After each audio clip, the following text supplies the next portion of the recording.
I hope it works because we've got the one from this morning is still processing. Uh-oh. Well, I'm recording it locally, Terry. Oh, you are good. Okay, excellent. Just see me about. Sure, If you need to post it, let me know and I'll. I will. Yep, we'll take care of that. Yep. And Steve, I can't stay throughout the business meeting. Can I make you host? Is that okay to be host? Sure, sure, no problem. Yep. Yeah, I'll be in and out, keep an eye on things. Okay. And you might, when I make you host, you might make me co-host just so that we have Jim also co-host. All right, friends. Thank you for joining us here for Meeting and Worship with Attention to Business. I'm going to put up the agenda for a while, and shortly after we share news of ourselves, I'll take it down so that we can be more connected. So let's begin with an earlier version of the famous Serenity Prayer, and then we'll have a few minutes of silent worship. Father, give us courage to change what must be altered, serenity to accept what cannot be helped, and the insight to know the one from the other.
Now we'll remind ourselves of anti-racist theory. Boston affirms and recognizes the origins of racism in white supremacy and the ongoing existence of white privilege. To this end, FMA agrees to include in our monthly meeting for worship with attention to business the following query. How will our decisions support our goal of becoming an anti-racist faith community?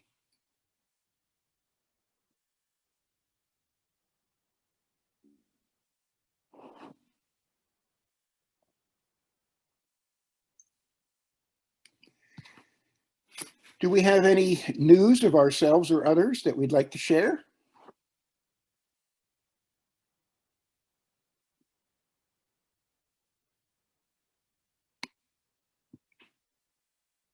Julian. Find my microphone here. Everybody here? Barely. Never mind. Oh.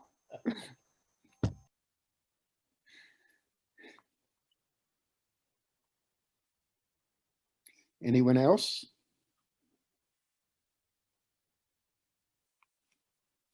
Then I'm just going to briefly show what the agenda is, and then we'll stop the sharing until we need to bring up actual documents. So we have good news. We have no scheduled executions until January in the state of Texas, so we don't have clemency letters. We're going to have a treasurer's report. a report from the School Support Committee about the Los Amiguitos school lease. We have some nominating report, and then an item from Peace and Social Concerns. All right, let's see if I can get this to stop sharing. Come back. It went away. There it is. Okay, great. So is Terry here? Yes, there's Terry. Terry, if you'll unmute yourself, I'll bring up, you want me to put up the report? The treasurer's report? Yes, that's fine. Okay.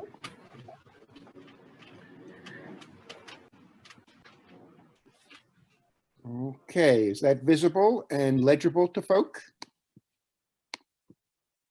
It's to me. Okay.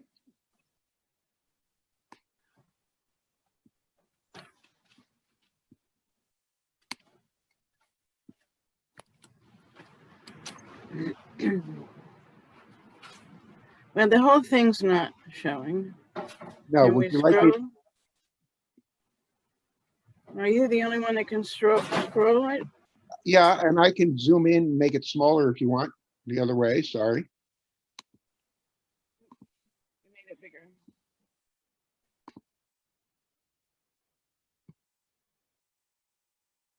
There we go. That's pretty much it.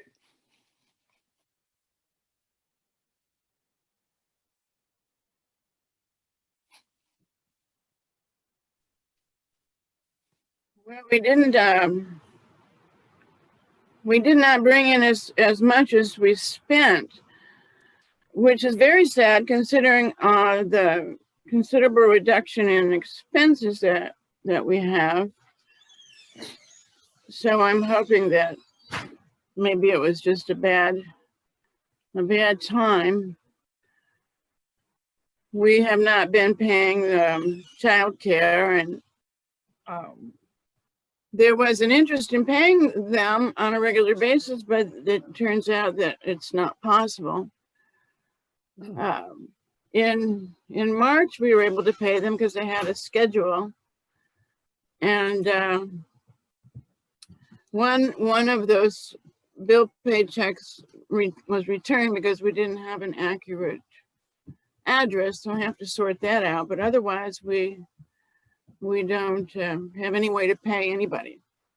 The director of that program, the Grandparents Unlimited, I hope it is, she said that until she makes a schedule, she has no idea who's going to do what every month. So,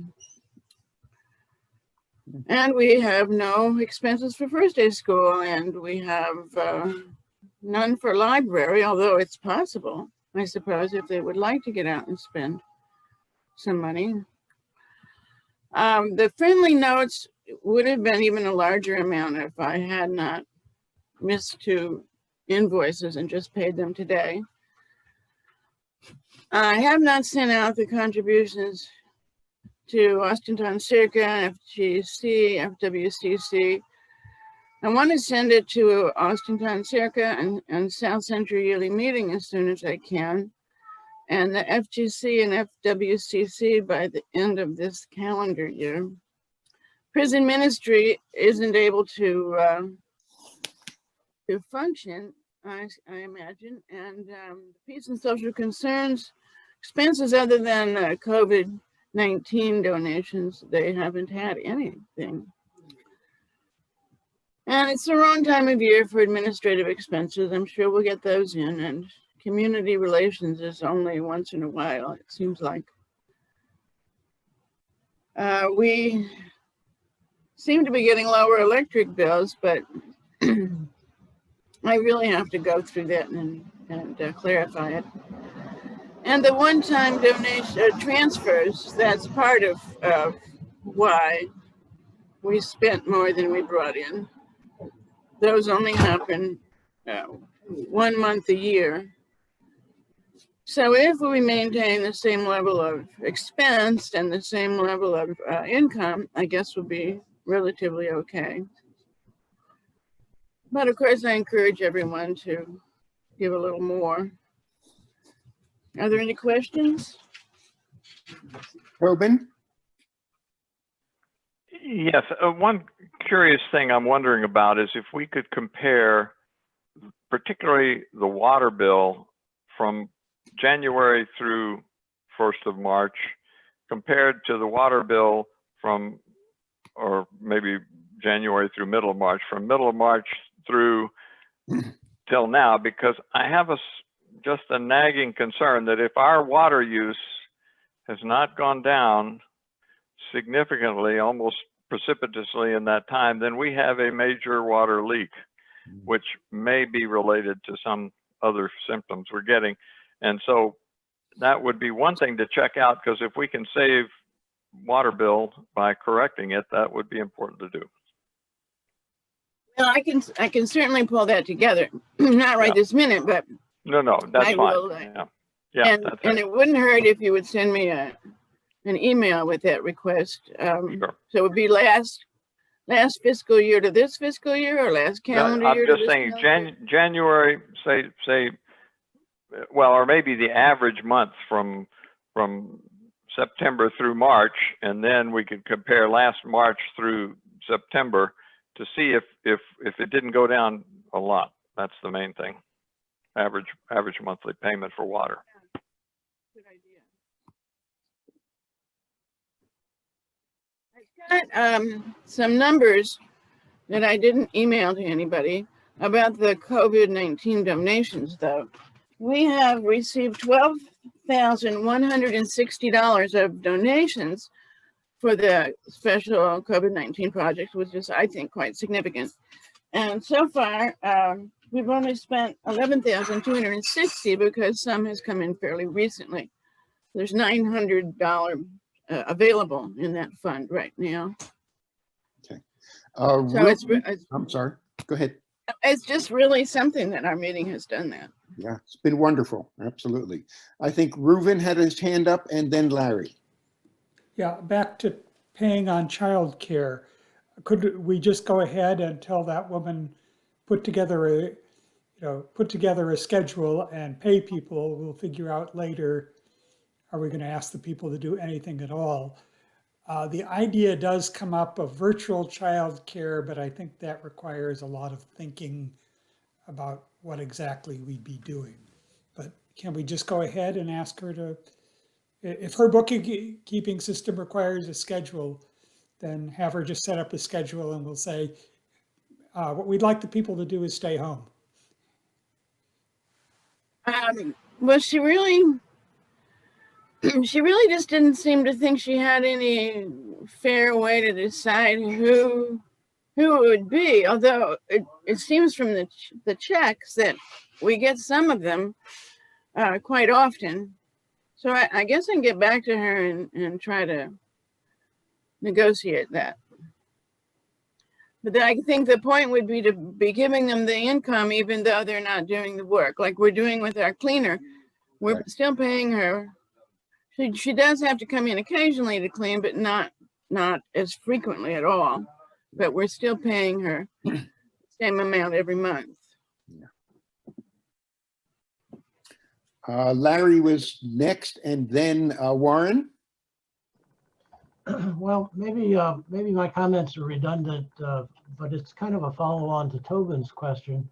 Why did we budget $4,000 for utilities when, in fact, we're running $442 per month on average for utilities?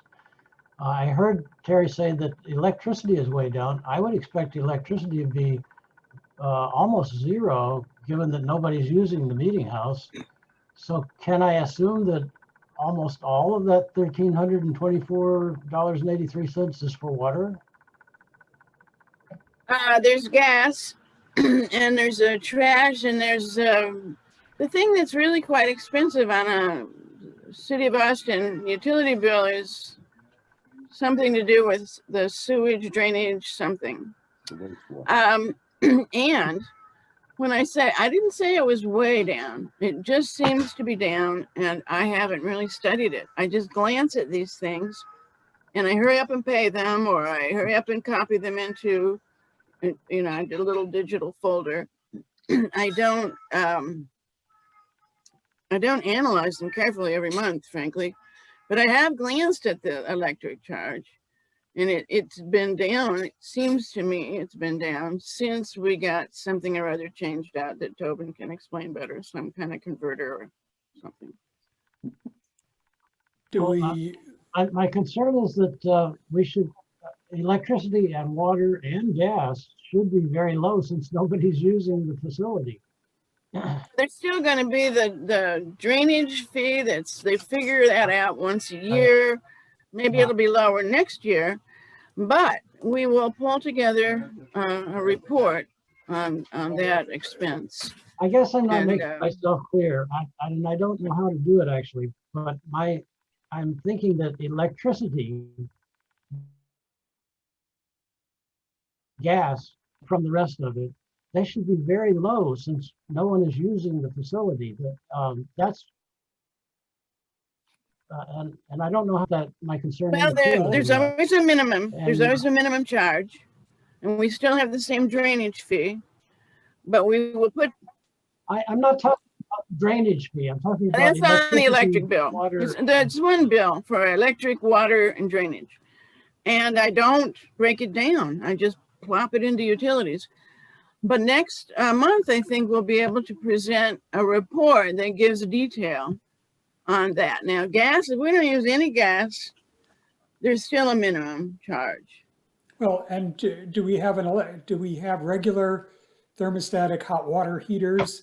Because they'll go on as soon as the temperature in the tank drops below a certain level, regardless of whether anybody draws any hot water out.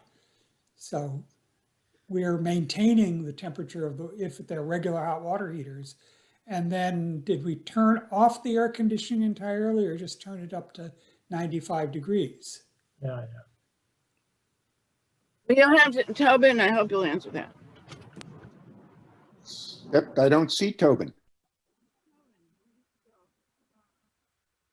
Looks like we've lost Tobin for a minute. Hopefully he'll come back. I thought Warren had his hand up also. Thank you, Steve. Terry, can you repeat the available balance on the COVID-19 fund? $900 is what I see, but that probably does not include any donations that you opened the envelopes of today.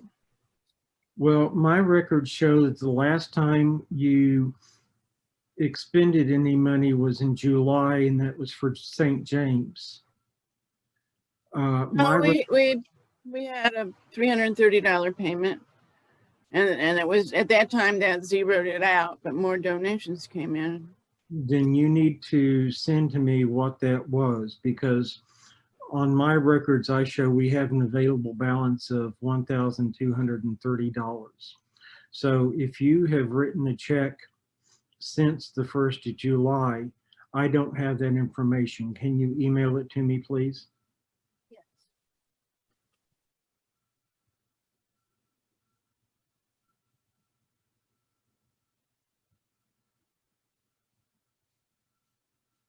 Any other questions for Terry?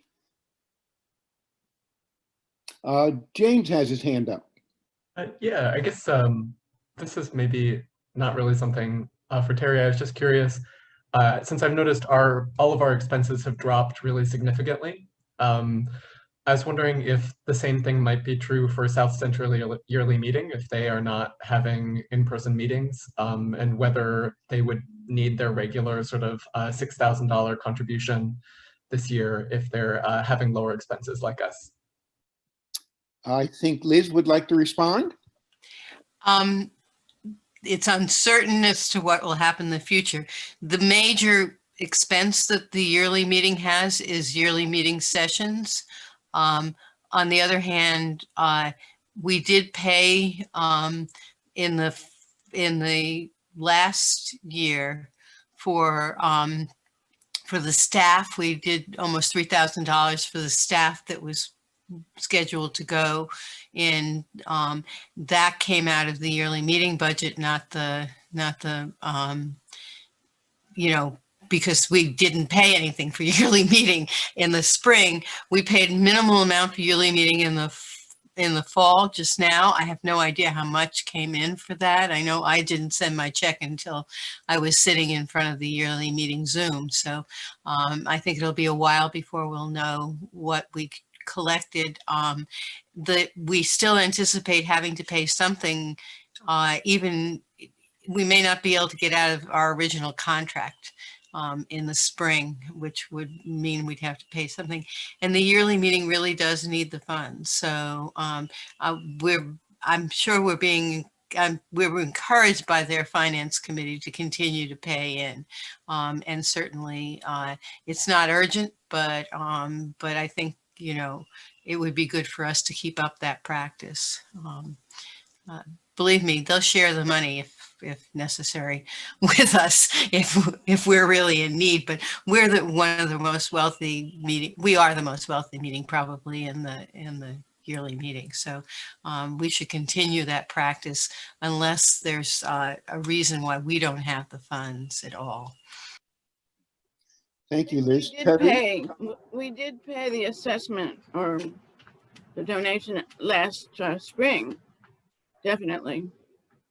It's not included in this because the fiscal year started July 1st. Right. Do we usually pay that? Don't we usually wait and pay that in the spring?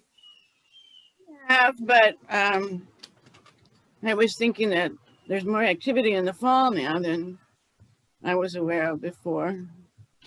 And I thought maybe they would still be dealing with expense. I guess I had a different point of view then than James has. I understood that there would still be expenses. I think we could very much put it off until the spring because there are no staff for the yearly meeting, and it costs us $500 extra to have this yearly meeting because we upped the amount of money that the number of people, the participants who could come to the meeting to 500 from 100. That was good because we might have had that number.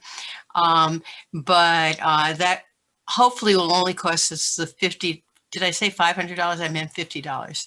That will only cost us $50. It may cost us, what is it, $600 for the year because of the way Zoom works things. We will see. We have yet to get a refund for, or to have that stop. I stopped it, but anyway, that's the particulars. You don't need to know about it, but it only costs us $50 extra. And since we don't have any staff, there weren't really any expenses. And so there were some expenses for last year because we bought some tickets for the people who were supposed to come, and didn't use the tickets for our keynote speaker, but we felt we had to pay for those. So anyway, I think the finances of the yearly meeting will be fine if we do not pay until spring. And we have no idea what kind of a yearly meeting we'll be having in the spring. It may be that there will be a what do you call it, a hybrid yearly meeting in person and at the place. That's still a hope, but we don't know. Playing it by ear, and the planning committee is working really hard on figuring things out. Any other questions for Terry regarding the quarterly report? Thank you very much, Terry, and we'll look forward to getting some kind of analysis of our utility expenses when you're able to do that. We should have that by next month. Wonderful, thank you. Okay, what do we have next? School Support Committee, it's Tobin back. Well, he's half back.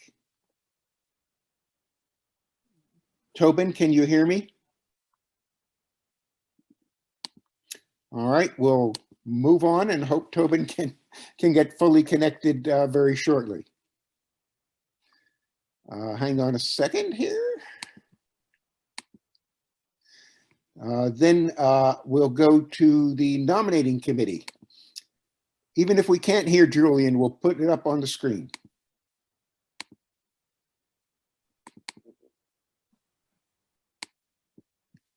Okay, there we go, nominating.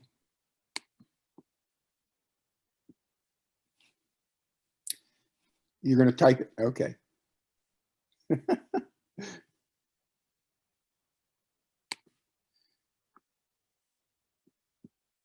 Would you like me to just read it out, Julian?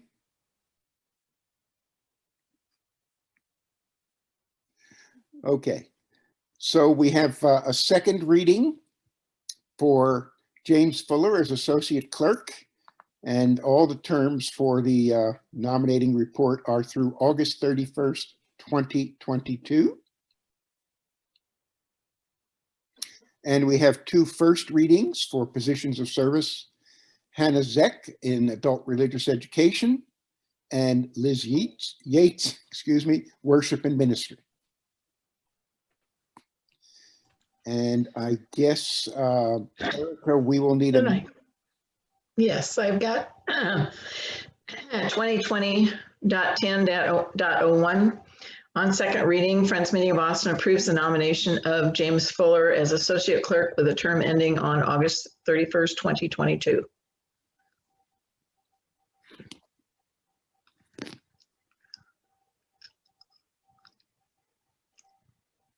Very good.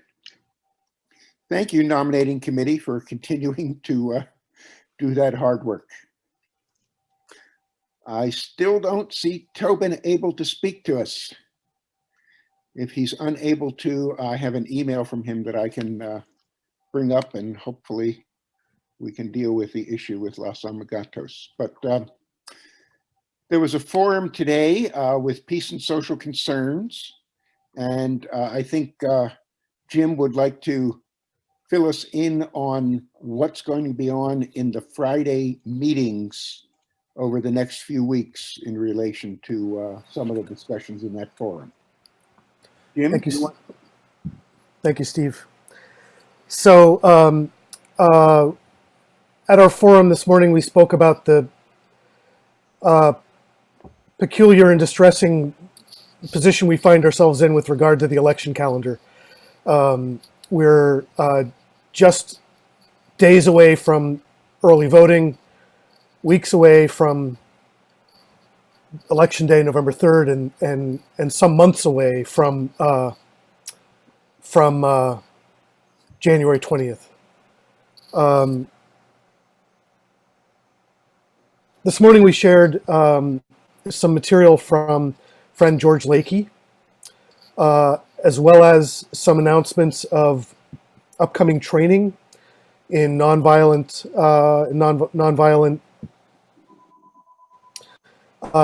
intervention and action. Shared that here locally in Austin, Jim Crosby's group Nonviolent Austin is continuing to work on these questions, and we'll hold a meeting in mid-September. So among the things that Peace and Social Concerns felt moved to do was to raise three concerns. One is a pledge from ChooseDemocracy.us, which is George Lakey's group, that we might consider individually supporting. Training that individual members and attenders of Friends Meeting of Austin might obtain on nonviolence. And then third, whether the meeting as a corporate body should be engaged in any activities around the issues, around election-related issues. Among the action items that we will work to discern in the coming weeks at our Friday meetings are finding allies among faith communities in Austin, and determining whether or not there are any kind of coordinated activities going on. We will consider a possible minute to bring to this body from Friends Meeting of Austin, which could be used as a kind of an open letter to local, state, and federal officials. And we will, some of us will receive training and will work to kind of coordinate other kinds of activities that Friends feel called to do, including letter writing campaigns, ride share on voting day, and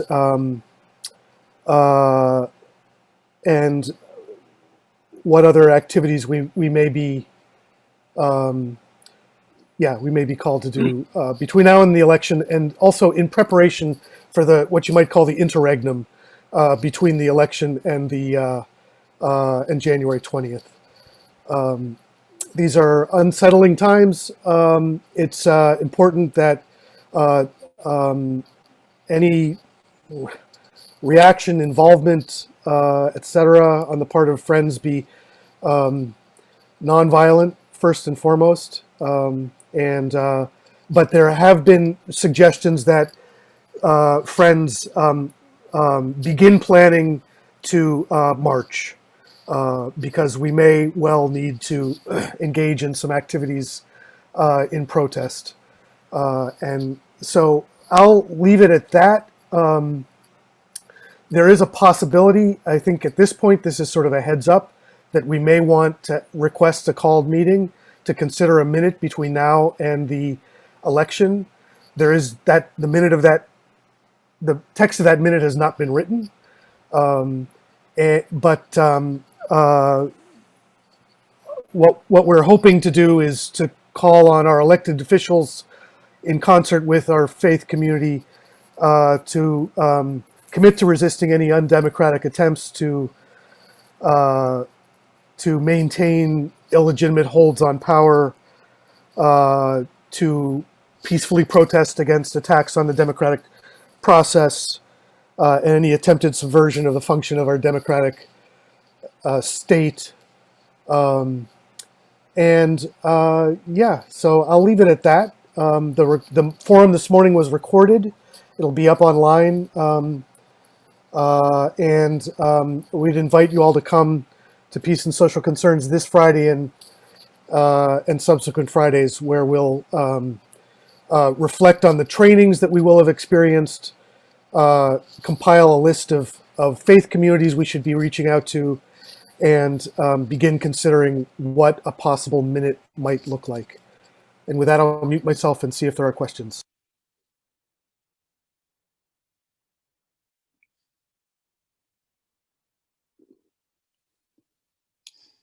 So I think the main point of Jim's feedback or discussion just now is that Peace and Social Concerns will be having a series of meetings on Friday evenings at 6 o'clock. And anyone who has concerns about the election and the interregnum, I like that term, should make time and participate in one or more of those meetings.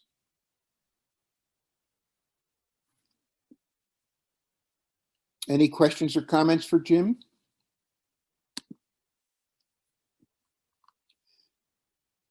I saw Tobin for a while, and now I just see part of Tobin.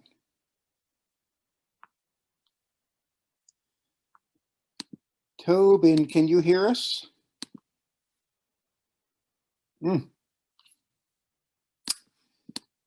Because that is the only item remaining on our agenda. Let me find Tobin's email regarding the school.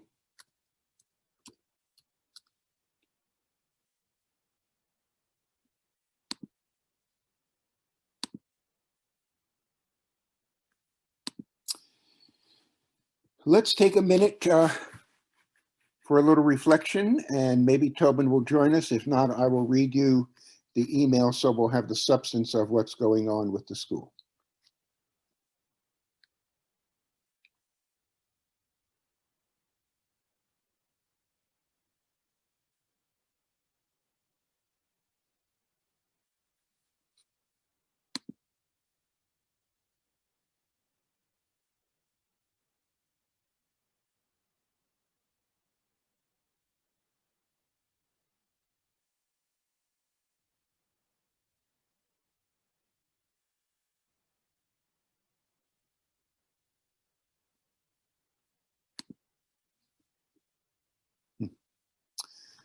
Okay, I unfortunately do not see Tobin. He must be having technical problems. So here's the email that I received from Tobin earlier this week. Tobin received a message from, is it Lila or Lilia? Lila. She indicated she would be able to pay $1,200 a month for the next 3 months, which is right at the amount that a single classroom would be, according to the current lease. She greatly appreciates the flexibility that Meeting has demonstrated over the past few months and is hoping enrollment continues to be stable and grow for the rest of the year. We'll review how this is working out towards the end of this calendar year to confirm lease payments for the future. So I take that to mean the next 3 months as October, November, and December. And I know Warren received a check today. Is Warren still with us? Yes. Hi, Warren. You received a check today for $1,200 and it was indicated as for October? That is correct. Well, then I think based on that communication from Lila, we should deposit that check. Because according to the email, as I read it, she has enough income to pay $1,200 for October, November, and December, which is wonderful news. It means the school is providing service and has attracting enough students to support that part of the lease. Steve, can you please forward that email to treasurers so that we have a copy of that? Certainly will do. Thank you. Reuben has his hand up. Mr. Steve unmuted himself. I've pointed this out to other committees before, but our overall finances, the ability to maintain our property, depend on rental income from our tenants. Mm-hmm. And one of the things we have to consider is if we are landlords who are let's not even forget the word lords, property owners who rent out their property and try and follow Quaker principles, we cannot rely on our tenants being able to pay all of the time. And this needs to go into our financial planning. Thank you, Reuben. I think most of us are very aware of that dependence. Thank you for the reminder. I will confirm with Tobin that Lila's email indicated beginning to pay with October as she sent the check, but we'll just double check that.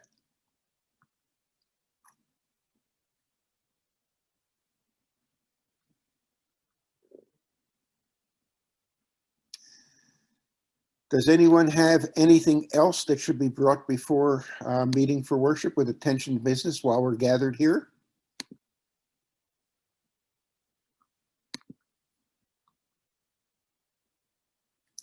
Another record. Let's read the closing query. Steve, Tobin is trying to reconnect. Oh, okay. Okay, let's see if he's there. Tobin, you're muted. You're muted right now. Can you unmute? All right. Am I in? Yes. My deep apologies for unstable internet that keeps going out on me. Mm-hmm. Are we at a point where you want me to do my presentation? We've already done it, but please go ahead. Oh, well, I'm glad that you took care of it. Just the school, Leela from the school. Leela. Yeah, Leela Woods, proposing $1,200, which was essentially within a few dollars of what we were charging for one classroom, that she could pay that. It looks like with the enrollment she has for the next, certainly for the next 3 months, that we would reassess based on how things are going. But it looks like at most she would need one classroom at this point. And that was, so we just wanted to finalize if the meeting was in agreement to accept $1,200 lease for the next, say, 3 months and renegotiate as needed after that. We were curious, or we were uncertain, Tobin, does that begin with October? Because actually Warren received a check for $1,200 saying October. Right. We had already given her August and September with no lease payment. So we're just confirming for October, November at this point, and then they can will depend on the circumstances to some degree. Great. Anyone have any questions for Tobin while we have him here?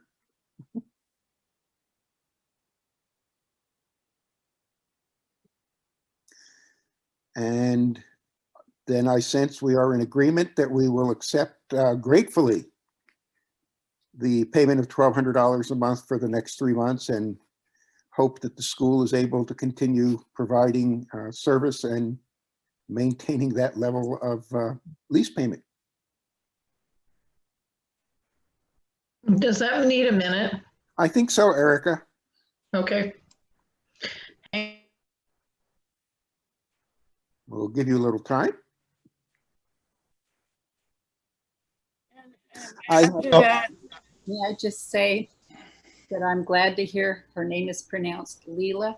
Yes. When you said Lila was going to give $1,200 the next 3 months, I'm going, what did I do? Steve, just a note, when we're all done here, if you would end meeting for all, because that's going to release the recording stuff. Will do. Terry, I think you had your hand up to add something. when everything else is finished here, I'd like to get a little more information from Jim Kuhn about the George Lakey training and what the Peace and Social Concerns Committee is planning, maybe some sort of training within the meeting or together in some way. So I can drop into the chat some links to various trainings that are being scheduled in the month of October. Some by George Lakey's group, some by DC Peace teams, and some by a peace group in Oakland, California called East Bay. There is also a meeting on the 15th of October that I think Liz is attending of Nonviolent Austin, which is run by Jim Crosby. So at that point, we may know more about kind of local efforts. But in the meantime, register for these various trainings coming up via the links that I'm about to drop into the chat now. Okay, I'll have the. I said something before about the training being full, but if you sign up, it means they'll schedule more training. So don't hesitate to sign up, even if it's full. Can I bring us back to the school lease, and then we'll return to the Peace and Social Concerns issue? So is everyone in agreement and comfortable with the $1,200 arrangement for the next 3 months? 2020-1002. Friends Meeting Boston agrees to accept the proposed amendment to our lease with Los Amiguitos for a monthly payment of $1,200 for the use of one classroom through the end of the calendar year.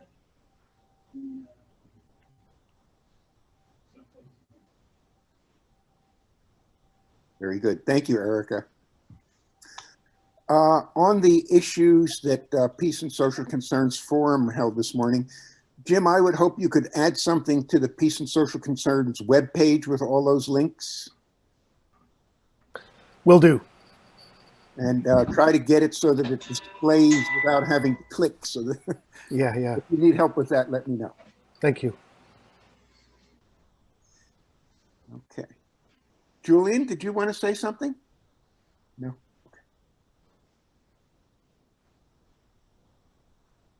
Very good. Then I shall return to the closing anti-racism query. Friends Meeting of Austin affirms and recognizes the origins of racism in white supremacy and the ongoing existence of white privilege. To this end, FMA agrees to include in our monthly meeting for worship with attention to business the following query. How have our decisions supported our goal of becoming an anti-racist faith community?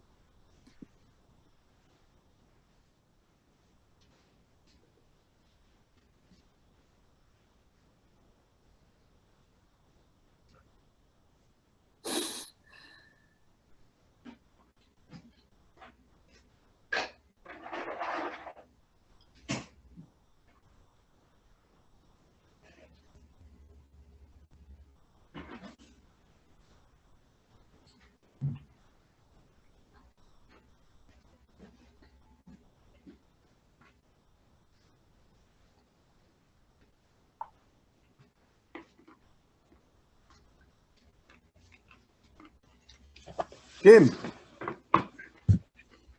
I was able to attend the, let's see, I guess it was the September anti-racism meeting for the first time in about 6 months. And I would just note that that this has been going on for quite some time. I don't know how long though. Does anyone know? Is it a year or more? 4 or 5 years, I believe. Okay, yeah.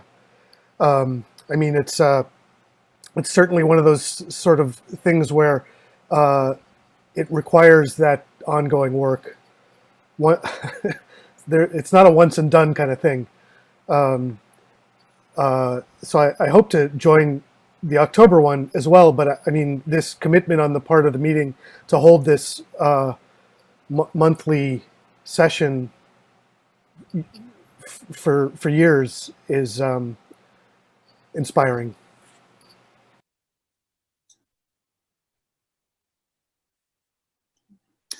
Lilac, Let's see, am I on? yes, you are. Well, I was just thinking, some of the decisions we've made that have felt just very easy, but I realize against a background of the rest of the country might look strange or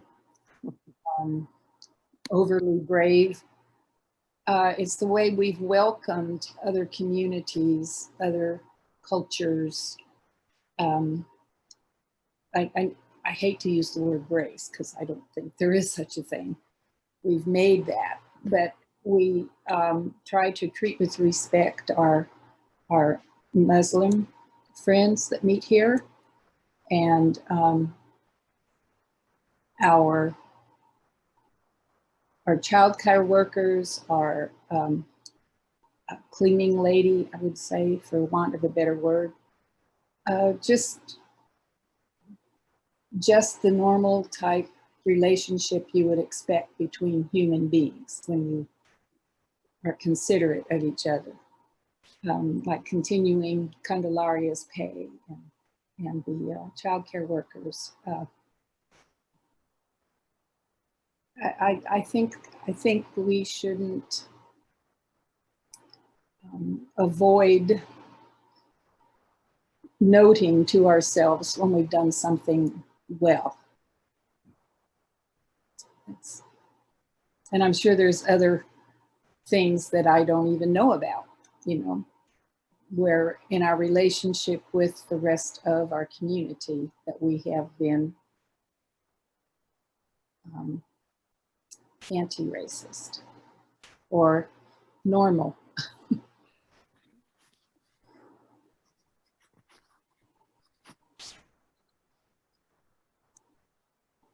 That's a wonderful aspirational statement, Lilac. That wouldn't it be wonderful if someday normal includes anti-racism and everyone is treated the same? Nice. No, you're the one who said it. Would be nice.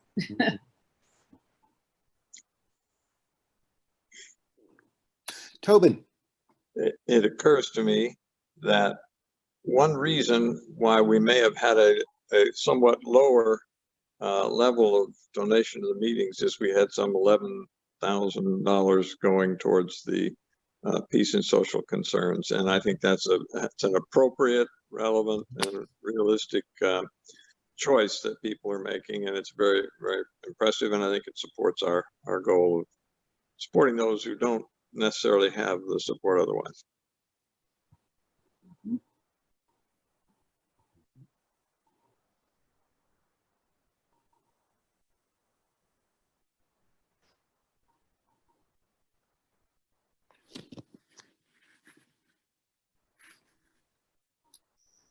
Well, let's have some closing worship, friends.